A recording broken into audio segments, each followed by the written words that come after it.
YouTubers content creators ಏನಪ್ಪಾ ಅಂತಂದ್ರೆ ಅವರು ಕನ್ಸಲ್ಟೆಂಟ್ ತರ ಇರ್ತಾರೆ.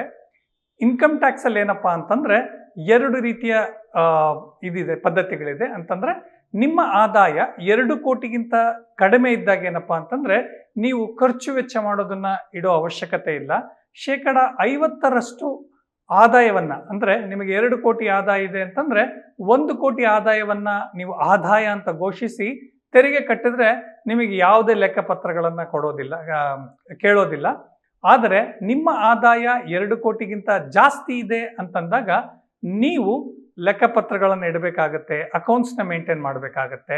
ಇನ್ನು ನಿಮ್ಮ ಆದಾಯ 10 ಕೋಟಿಗಿಂತ ಜಾಸ್ತಿ ಇದೆ ಅಂತಂದ್ರೆ ಒಬ್ಬ ಚಾರ್ಟೆಡ್ ಅಕೌಂಟೆಂಟ್ ಇಂದ ನಿಮ್ಮ ಬುಕ್ಸ್ ಆಫ್ ಅಕೌಂಟ್ಸ್ ನ ಆಡಿಟ್ ಮಾಡಬೇಕಾಗತ್ತೆ. ಅದನ್ನ 44AB ಆಡಿಟ್ ಅಂತ ಹೇಳ್ತೀವಿ.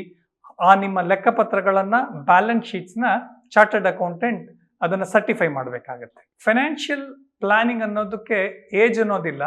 ಎಷ್ಟು ಬೇಗ ನೀವು ಈ ರೀತಿಯ ಒಂದು ಹಣಕಾಸಿನ ವಿಚಾರಕ್ಕೆ ನೀವು ಎಕ್ಸ್ಪೋಸ್ ಆಗ್ತೀರಿ ಅನ್ನೋದ್ರ ಮೇಲೆ ಡಿಪೆಂಡ್ ಆಗ್ತಾ ಹೋಗುತ್ತೆ.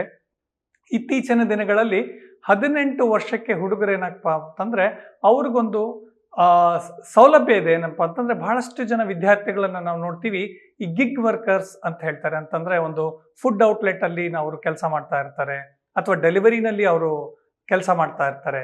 ಈಗ ಈ ರೀತಿ ಬಂದಂತ ಹಣವನ್ನೇನಪ್ಪಾ ಅಂತಂದ್ರೆ ಅವರು ಏನಪ್ಪಾ ಅಂತಂದ್ರೆ ದುಂದು ವೆಚ್ಚ ಮಾಡುವಂತ ಸಾಧ್ಯತೆ ಇರುತ್ತೆ.